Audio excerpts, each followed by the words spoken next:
Howdy, it's TUBALCAIN again, and I'm going to do something a little different than what I usually do in my videos. And I'm not a gunsmith, and I'm not used to working on guns, but I'm going to give this little rifle here a try as far as repairing it.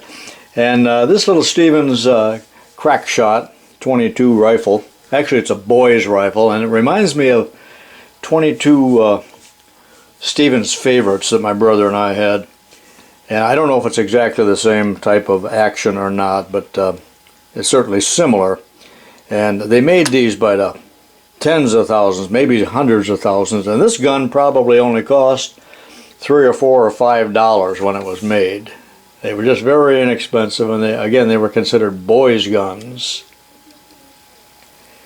But this was brought to me by my buddy Jim, who I worked with at the high school for many years. He was the maintenance man, and I, being the shop teacher, we had a good relationship and did favors for one another and helped each other, I think. So I'm going to see if I can fix this gun up for him. And his mother recently died, and in cleaning out the house, they found this rifle up in the ceiling joists, hidden under some furnace pipes and so on, and pretty rough shape. And it's got parts missing. And you can see that there's just a piece of baling wire in here holding the hammer in place. So it needs some parts. Jim brought me this sketch. I think he got this off the internet, of the crack shot and all its different parts. So from this and the advice of another man, I determined that a few parts were missing or broken, including the firing pin and some screws and other little parts, springs for the trigger. And he said, well, go ahead and order your parts from this outfit here in Rapid City, South Dakota. You know, that's near Mount Rushmore. And the company is called Jack First. And they sent these parts out promptly, and they came in these little envelopes there. You know, there were a bunch of them. And believe it or not, here are the parts. That's $90.26 worth of parts for a $3 gun. So I'll give it a try here and see if I can get it together. I've made no attempt whatsoever to clean this gun up. I'll just clean the parts that I'm working on and oil them lightly. I haven't examined the bore yet, but holding it up to light you can't even see through it, so it must be full of cobwebs, spiders' nests, and so on. But as you can see, the hammer came right out, and when we looked at it, we determined that the firing pin was broken. Well, you can see the firing pin from this side, but you can see nothing on this side, so it's broken. And this is what the new one looks like.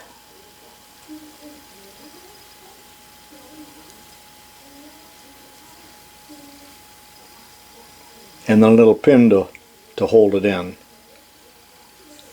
I think, was included too. Using my bench block here and a parallel to support it and a pin punch of the appropriate size, I'm going to drive this pin out that holds the firing pin in place. That came loose easily enough. You know, you always wonder when something's that old, but at least this has been stored indoors.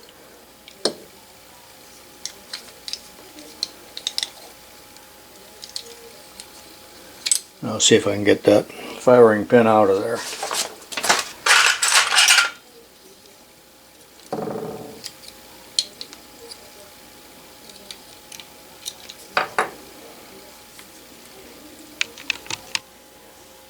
There's the old broken firing pin, and right next to it, boy, I got a magnet there, it's annoying. There's the old, better use a pencil. The old retaining pin, the new retaining pin, and the new firing pin. They must have made a lot of these rifles if this company here in South Dakota had all of these parts in stock. Really surprised me.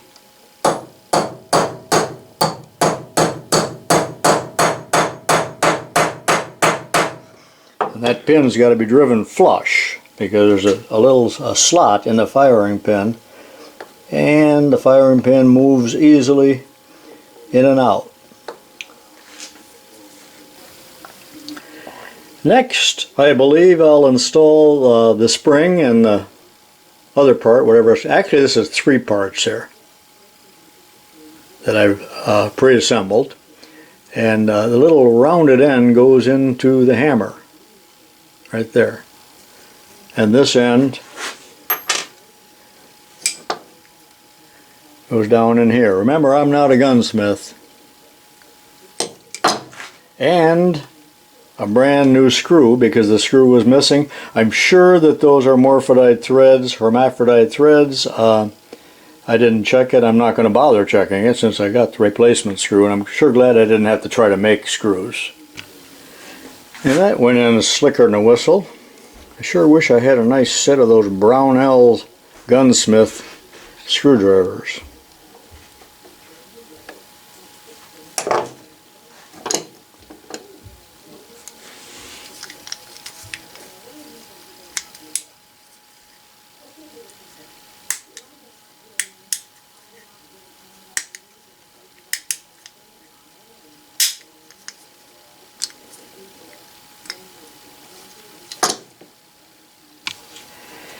Next, there's a little plunger here, and I don't know what it's called because that part of the sheet is missing, been chopped off when they copied it, and a tiny little spring. It goes in the hole, and then these 2 parts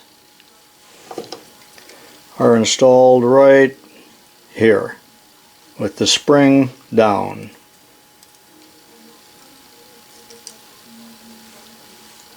Like that, and spring loaded.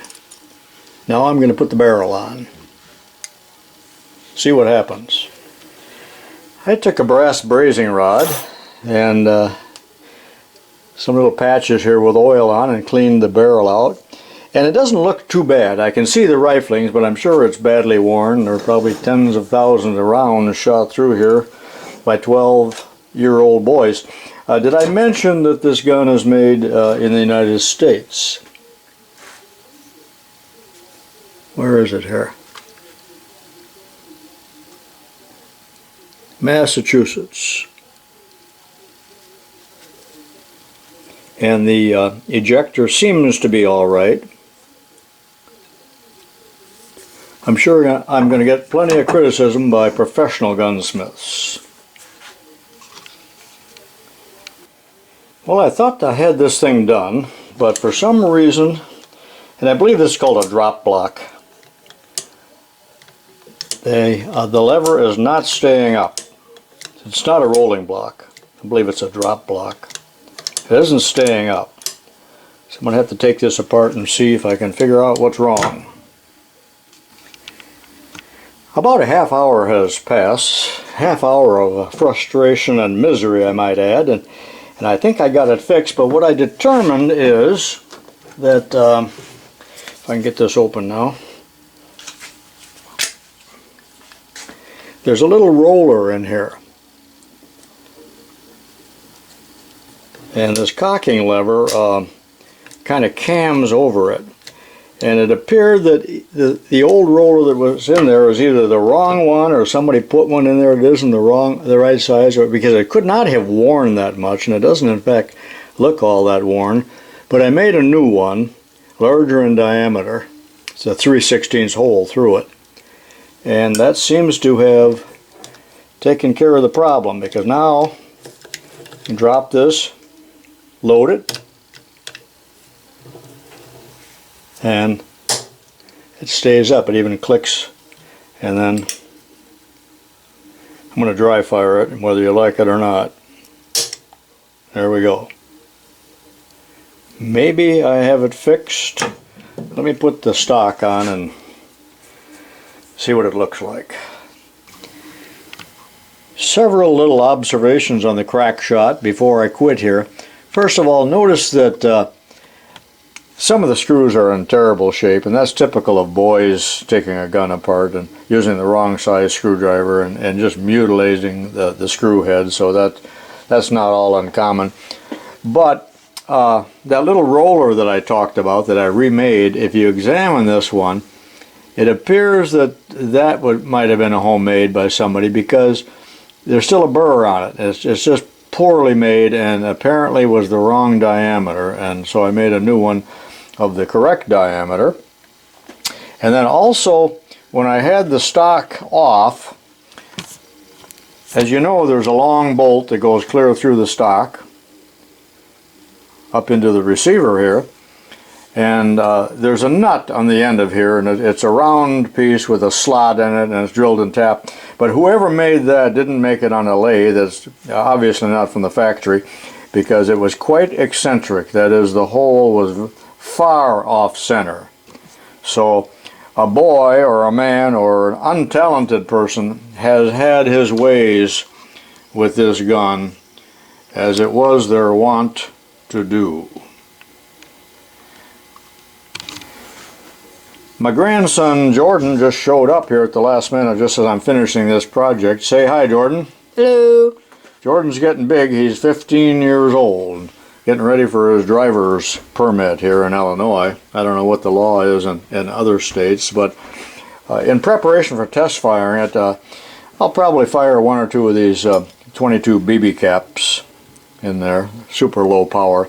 This is rated at long rifle, but I'm not going to shoot long rifles in here. But these are modern 22 Remington shorts, which I guess are high velocity, but I know they're safe, because that's what I'm going to shoot in there. Not the 30 caliber. That won't fit anyway, will it, Jordan? No. Then, just a note here. We paid 42 cents for a box of shells when we were kids, but sometimes we didn't have 42 cents, so we'd go to the hardware store, and the man would sell us as many as we wanted for a penny. So if we only had a dime, we'd buy 10 of them. I guess that was pretty common in the olden days. That was in the 50s.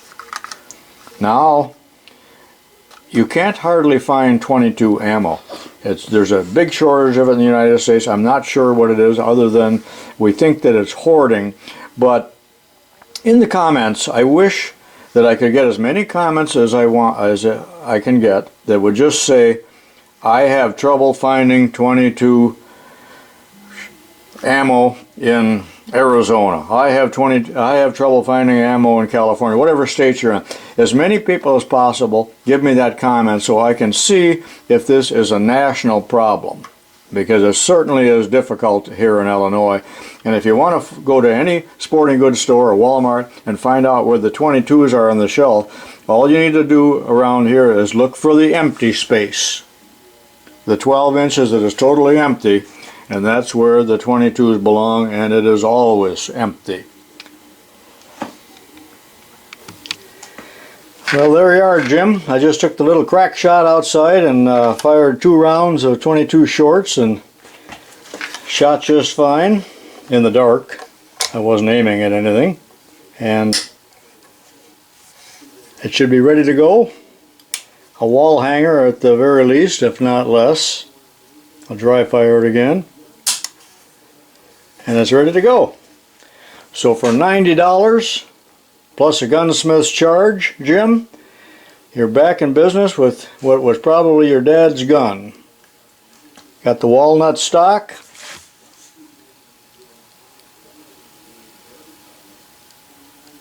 and not bad for a 80 or 90 or 100-year-old gun. Hope you enjoyed this little video, everybody out there, including my buddy Jim. This is TUBALCAIN saying so long for now.